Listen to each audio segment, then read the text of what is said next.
সর্বপ্রথম জান্নাতে যারা হবে, সর্বপ্রথম যেই দল জান্নাতে যাবে, আল্লাহ রাব্বুল আলামিন ঘোষণা করেছেন তাদের চেহারা এত নূরান্বিত হবে, বিশ্বনবী বলেন তাদের চেহারা আসমানের জ্যোৎস্নাকেও হার মানিয়ে দেবে। الذين آمنوا وعملوا الصالحات أولئك هم خير البرية। الله أكبر। আল্লাহ রাব্বুল আলামিন বলেন ইন্নাল্লাযীনা আমানু ওয়া আমিলুস সালিহাত, এই পৃথিবীতে যারা নেককার হবে, যারা আল্লাহ রাব্বুল আলামিনের গোলামি করবে, যারা আল্লাহ ব্যতীত অন্য কোনো খোদার গোলামি করবে না, যারা তাকওয়ার সাথে জীবন যাপন করবে, আল্লাহ রাব্বুল আলামিন এই সকল বান্দাদের বলছেন নিশ্চয়ই আল্লাহ তোমাদের জন্য সুসংবাদ জানিয়েছেন। সুবহানাল্লাহ। কেমন সুসংবাদ আল্লাহ জানিয়েছেন? জাযাউহুম ইনদা রাব্বিহিম জান্নাতু আদনিন তাজরি মিন তাহতিহাল আনহার খালিদিনা ফিহা আবাদা। আল্লাহ রাব্বুল আলামিন বলেন জাযাউহুম ইনদা রাব্বিহিম জান্নাত, আমি আমার এই সকল নেককার সালেহীন মুত্তাকি বান্দাদের জন্য এমন কিছু জান্নাতের ব্যবস্থা আমি করেছি। আমি আল্লাহ রাব্বুল আলামিন আমার এই সকল বান্দাদের জন্য জান্নাতের উদ্যানে আমি আল্লাহ রাব্বুল আলামিন তাদের পদদেশে পায়ের তলে আমি আল্লাহ নহরমালা প্রবাহিত করে দিয়েছি। সুবহানাল্লাহ। শুধু তাই নয়, উলাইকা হুম শাররুল বারিয়া, আমি আল্লাহ রাব্বুল আলামিন আমার এই সকল মুত্তাকি সালেহীন বান্দাদের জান্নাতের সুখ শান্তি কিছু দিনের জন্য নয়, কিছু সময়ের জন্য নয়, কিছু বছরের জন্য নয়, আমি আল্লাহ রাব্বুল আলামিন জান্নাতের মধ্যে এই সকল বান্দাদের জন্য তাদের সুখ শান্তি বিলাসিতা আমি আল্লাহ রাব্বুল আলামিন চিরস্থায়ী করে দিয়েছি। সুবহানাল্লাহ। সম্মানিত বাবাজিরা, আমার জান্নাতটা কেমন হবে? আল্লাহ রাব্বুল আলামিন এই বান্দাদের জন্য কেমন জান্নাত আল্লাহ সৃষ্টি করেছেন, বিশ্ব নবী রাহমাতাল লিল আলামিন ঘোষণা করেন এই পৃথিবীতে যে সকল বান্দারা মুত্তাকি হবে, যারা নামাজি হবে, যারা রোজাদার হবে, যারা সালেহীন হবে, যারা তাকওয়ার সাথে জিন্দেগি করবে, যারা কখনো অন্যায় করবে না, অত্যাচার করবে না, জুলুম করবে না, নির্যাতন করবে না, মানুষের হক নষ্ট করবে না, মানুষের সাথে খারাপ ব্যবহার করবে না, বিশ্বনবী রাহমাতাল লিল আলামিন তার এই সকল গোলামের জন্য বলেছেন আল্লাহ রাব্বুল আলামিন কিয়ামতের ময়দানে সর্বপ্রথম যে দলটা জান্নাতি দল হবে, সর্বপ্রথম আল্লাহ রাব্বুল আলামিন যাদের উপরে খুশি আর খুশি হয়ে যাবে, আল্লাহ রাব্বুল আলামিন এই পৃথিবীতে যারা সালেহীন হবে তাদের চেহারাটা আসমানের চাঁদের মতো সুন্দর বানাইয়া আল্লাহ রাব্বুল আলামিন জ্যোৎস্নার মতো সুন্দর বানাইয়া সর্বপ্রথম যেই দল জান্নাতে প্রবেশ করবে তাদের চেহারাটা আল্লাহ রাব্বুল আলামিন আসমানের চাঁদের থেকেও আল্লাহ সুন্দর করে দেবে। সুবহানাল্লাহ। সর্বপ্রথম জান্নাতে যারা হবে, সর্বপ্রথম যেই দল জান্নাতে যাবে, আল্লাহ রাব্বুল আলামিন ঘোষণা করেছেন তাদের চেহারা এত নূরান্বিত হবে, বিশ্বনবী বলেন তাদের চেহারা আসমানের জ্যোৎস্নাকেও হার মানিয়ে দেবে। সুবহানাল্লাহ। পরে তাদের চেহারাকে কি করা হবে? আসমানের জ্যোৎস্নার থেকেও হার মানিয়ে দেবে। সম্মানিত বাবাজিরা আমার, জান্নাতি বান্দাদেরকে আল্লাহ রাব্বুল আলামিন তাদের সাজসজ্জার জন্য এমন জামা পরিধান করাবেন যে জামার ইস্তারের ভাঁজ কখনো ভাঙবে না। সুবহানাল্লাহ। পরে আমরা জামা পরলে বলেন তো আমাদের জামাটা কয়দিন ভালো থাকে? সর্বোচ্চ 3 দিন। কয়দিন? 3 দিন। এরপরে কি ওই জামাটা না পরিষ্কার করে আর পরা যায়? আল্লাহ বলেছে জান্নাতে যারা যাবে আমি তাদেরকে রেশমির পোশাক পরিধান করাবো, আর তাদের পোশাক এত সুন্দর হবে তাদের পোশাকের ইস্তারের ভাঁজ কখনো ভাঙবে না। সুবহানাল্লাহ। আল্লাহ রাব্বুল আলামিন পরে বলেছেন জান্নাতি বান্দাদের জন্য সাজসজ্জার জন্য আমি আল্লাহ রাব্বুল আলামিন যে চুরি দিব, তাদের চুল হাসরানোর জন্য, দাড়িগুলা হাসরানোর জন্য যে শিরোনি আমি দান করব, দুনিয়ার মতো সেই শিরোনি হবে না, দুনিয়ার প্লাস্টিকের চিরুনি হবে না। আল্লাহ বলেছেন জান্নাতি বান্দারা যেই চিরুনি দিয়ে তাদের মাথার চুল হাসরাবে, তাদের দাড়ি মুবারক গুলা ঠিক করবে, আল্লাহ রাব্বুল আলামিন তাদের চিরুনি হাতে দেবেন স্বর্ণের চিরুনি। সুবহানাল্লাহ। বলে জান্নাতি বান্দা যারা হবে তারা যখন চুল হাসরাবে, দাড়ি মুবারক হাসরাবে, তাদের চিরুনি দুনিয়ার প্লাস্টিকের চিরুনি হবে না, তাদের চিরুনি হবে স্বর্ণের দ্বারা তৈরি। চিৎকারে বলেন সুবহানাল্লাহ। এখানে একটা কথা মনে পড়ে গেল, বাজার বলবো আপনাদের বলবো না শেষ করে দেবো? বলেন। হ্যাঁ বলবো।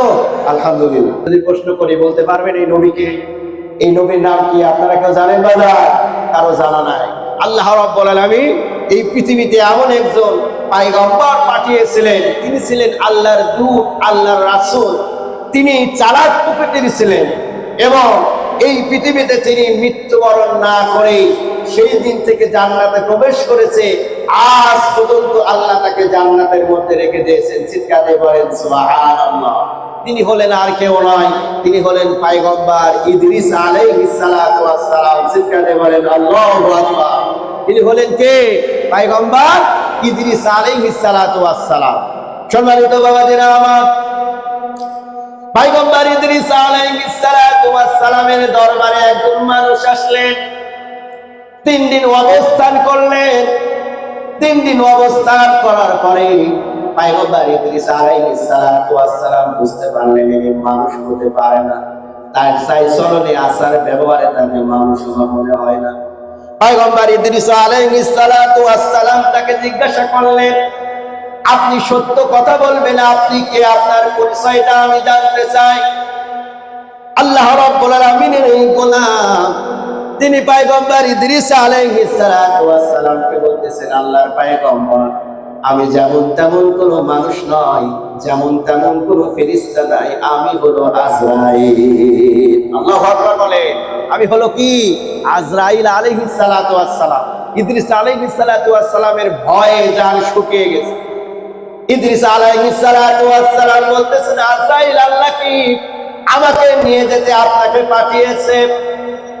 আজরাইল আলাইহিস সালাতু ওয়াস সালাম বলতেছেন, আল্লাহর পয়গম্বর, আপনাকে নিয়ে যেতে আল্লাহ আমাকে পাঠায় নাই, আমি আপনার সাথে বন্ধুত্ব স্থাপন করতে এসেছি। সুবহানাল্লাহ। আমি আপনার সাথে কি করতে আসছি? বন্ধুত্ব স্থাপন করতে আসছি, বন্ধুত্ব করতে আসছি। পয়গম্বর ইদ্রিস আলাইহিস সালাতু ওয়াস সালাম চালাক প্রকৃতির ছিলেন। ইদ্রিস আলাইহিস সালাতু ওয়াস সালাম বললেন, আজরাইল, তোমার সাথে আমি বন্ধুত্ব করতে পারি 3টা শর্তে। কয়টা শর্ত? 1 নাম্বার শর্ত হলো আমি মৃত্যুবরণ করতে চাই। এর কারণ হলো মৃত্যুর যন্ত্রণা কেমন হয়, মৃত্যুর শান্তি কেমন হয় আমি একটু অনুভব করতে চাই। আজরাইল আলাইহিস সালাতু ওয়াস সালাম বললেন, আল্লাহর পয়গম্বর, আল্লাহর অনুমতি ব্যতীত আমি কাউকে মৃত্যু দিতে পারি না, কারণ জান কবজ করার ক্ষমতা আমার নাই যদি আল্লাহ আমাকে অনুমতি না দেয়। ইদ্রিস আলাইহিস সালাতু ওয়াস সালাম বললেন, আল্লাহর কাছে অনুমতি নাও। আজরাইল আলাইহিস সালাতু ওয়াস সালাম দোয়া করলেন, আল্লাহ পাক সঙ্গে সঙ্গে কবুল করলেন। কিছুক্ষণের জন্য ইদ্রিস আলাইহিস সালাতু ওয়াস সালাম ইন্তেকাল করলেন। আবার আজরাইল তাকে জীবিত করলেন। আজরাইল আলাইহিস সালাতু ওয়াস সালাম বললেন, আল্লাহর দূত, আল্লাহর রাসূল, মৃত্যুর যন্ত্রণা আপনার কেমন মনে হয়েছে? ইদ্রিস আলাইহিস সালাতু ওয়াস সালাম বলতেছে, আজরাইল, একজন জীবিত মানুষকে তার গায়ের চামড়া ছিললে, তার গায়ের চামড়া গুলা খসালে যে কষ্ট হয়, মৃত্যুর যন্ত্রণা এর থেকে ভয়াবহ, এর থেকে কঠিন। আল্লাহু আকবার বলেন, মৃত্যুর যন্ত্রণা এর থেকেও কঠিন। মনে হচ্ছে আমার তাজা শরীরে যেন বেলের কাঁটা, আমার শরীরে যেন বেলের কাঁটা ফোটানো হচ্ছে। ঠিক মৃত্যুর যন্ত্রণা এর থেকেও বেশি কঠিন। চিৎকার দিয়ে বলেন আল্লাহু আকবার। তাহলে আপনি যদি বেনামাজি হন, আপনি যদি ইসলাম দ্রোহী হন, আপনার সম্পর্ক যদি ইসলামের সাথে না থাকে, আপনার মৃত্যুর যন্ত্রণা কেমন হবে? বিশ্বনবী রাহমাতাল লিল আলামিন বলেছেন, যখন কোন পাপিষ্ঠ বান্দার কাছে আজরাইল আসে, আজরাইলের চেহারাটা এত ভয়াবহ হয়, তার দাঁতগুলো মনে হয় উহুদ পাহাড়ের সমান। চিৎকারে পড়েন নাউজুবিল্লাহ। আজরাইলকে দেখে আল্লাহর এই নাফরমান বান্দা, তার চোখ মুখ সবকিছু বিবর্ণ হয়ে যায়। চিৎকারে পড়েন নাউজুবিল্লাহ। সম্মানিত বাবাজিরা, আমার কথা সংক্ষেপ। ইদ্রিস আলাইহিস সালাতু ওয়াস সালাম বললেন, আমি এবার একটু এই পৃথিবীর জমিনে আমি তোমার কাছে একটি রিকোয়েস্ট করতে চাই। সেইটা হলো, আমি কথা সংক্ষেপ করেছি, আমি একটু জাহান্নামের মধ্যে যেতে চাই। ইদ্রিস আলাইহিস সালাতু ওয়াস সালামের দোয়া আল্লাহ কবুল করলেন। তিনি জাহান্নাম দেখলেন। আজরাইল আলাইহিস সালাতু ওয়াস সালাম তাকে প্রশ্ন করলেন, জাহান্নাম আপনার কেমন লেগেছে?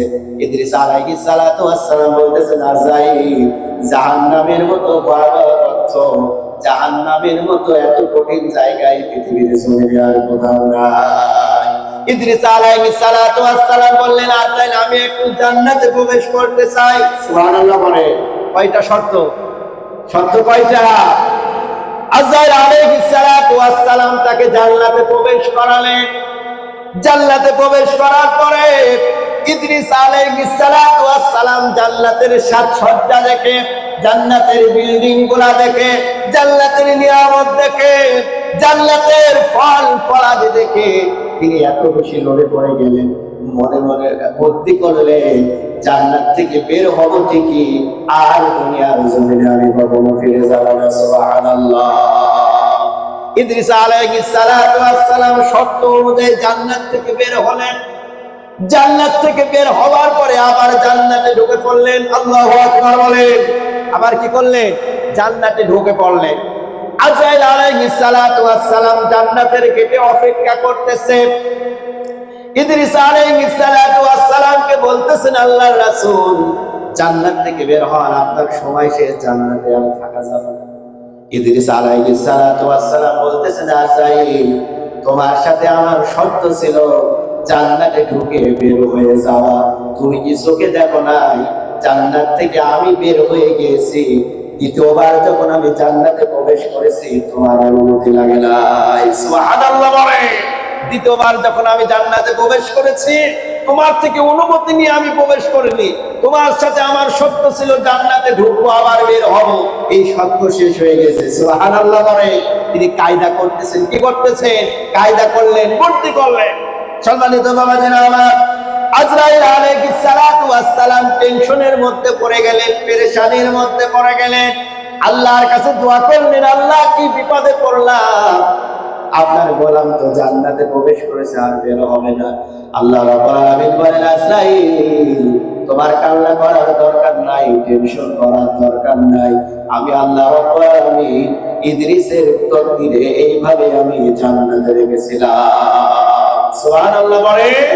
আল্লাহ রাব্বুল আলামিন বলেন, ওয়াবাশশিরিল্লাযীনা আমানু ওয়া আমিলুস সালিহাতি আন্না লাহুম জান্নাতিন তাজরি মিন তাহতিহাল আনহার কুল্লামা রুযিকু মিনহা মিন সামারাতির রিজকা।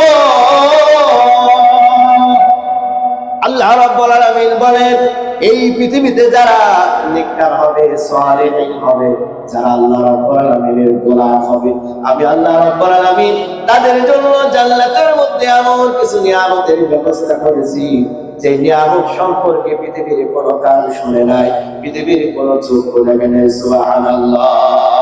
তাদের জন্য এমন কিছু রিজিকের ব্যবস্থা আমি করেছি, যেই রিজিক, যেই খাদ্য দুনিয়ার জমিনে কোথাও নাই। সুবহানাল্লাহ বলে। আল্লাহ বলেছেন, কুল্লামা রুযিকু মিনহা মিন সামারাতির রিজকা, তাদের জন্য এমন রিজিকের ব্যবস্থা আছে, তাদের জন্য এমন সুস্বাদু খাবার, এমন সুস্বাদু ফলমূলের ব্যবস্থা রয়েছে, এই সুস্বাদু খাবার আল্লাহ পৃথিবীর জমিনে কোনো খাদ্যের মধ্যে আল্লাহ দেন নাই। চিৎকারে বলেন সুবহানাল্লাহ। আল্লাহ রাব্বুল আলামিন জান্নাতীদের মেহমানদারি করাবেন মাছের কলিজা দিয়ে। সুবহানাল্লাহ বলেন। কি দিয়ে? মাছের কলিজা দিয়ে আল্লাহ পাক জান্নাতীদের মেহমানদারি করাবে। এখন বলতে পারেন, হুজুর, আমরা তো দুনিয়াতে হাজার হাজার মাছের মাথা খেয়েছি। কথা বলেন ঠিক কিনা? কিন্তু দুনিয়ার মাছের মাথার কলিজা আর জান্নাতি মাছের মাথার কলিজা কখনো এক হবে? এরপরে জান্নাতি ফলের মধ্যে থাকবে আঙ্গুর। সুবহানাল্লাহ বলেন। কোন ফল থাকবে? আঙ্গুর ফল থাকবে। নমুনা হিসাবে আল্লাহ রাব্বুল আলামিন পৃথিবীতে আঙ্গুর ফল আমাদের সামনে আছে না নাই? কথা বলেন, আছে না নাই? আঙ্গুর খেতে আমাদের ভালো লাগে না খারাপ লাগে? বাজার ভালো লাগে না? যদি দুনিয়ার আঙ্গুরের এত স্বাদ হয়, জান্নাতে আঙ্গুর কেমন হবে? শোনালে তো বাবাজির আমার, এই জন্য আল্লাহ রাব্বুল আলামিন শুধু জান্নাতি বান্দাদের জন্য এই মেহমানদারি আল্লাহ করবেন। আল্লাহ পাক তার নাফরমানি কোন বান্দাদের জন্য এই মেহমানদারি গুলো আল্লাহ করবে না। আর এই মেহমানদার যদি হতে চান, আল্লাহর মেহমান যদি হতে চান, এই দুনিয়ার জমিনে আল্লাহর গোলাম হওয়ার দরকার আছে না নাই? আমার কথাগুলো বুঝছেন বাজার? যদি জান্নাতের মেহমানদারি পেতে চান, জান্নাতের খাদ্য যদি খেতে চান, জান্নাতের নাজ নিয়ামত যদি আপনি পেতে চান, তাহলে বলেন তো এই পৃথিবীতে আল্লাহর গোলামি করার দরকার আছে না নাই?